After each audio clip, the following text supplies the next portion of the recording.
How's it going, guys? So it's a little loud today in the shop. What I'm working on is I'm working on a socket organizer for a mechanic drawer. A guy I work with, he requested one, and I've been working on the design for a little while, and then the holidays came and I kind of fell behind. But I'm working on it today, and we're going to see how it turns out. So I'm going to flip the camera around to show you guys what's going on.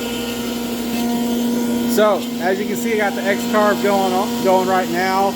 I also got my vacuum in the background, so it's going to be a little loud in here when both are going. But she's going. What I'm a little worried about is how, even though I got the vacuum on, it's not really doing a good job of getting all the debris out. So, gonna have to monitor that. But this is what it's doing. This guy's got, I think he said, like 300 some on sockets, and so I'm gonna do my best to try and get as many on. I've actually got to cut 2 of these for it to total 16 3/4 by 46.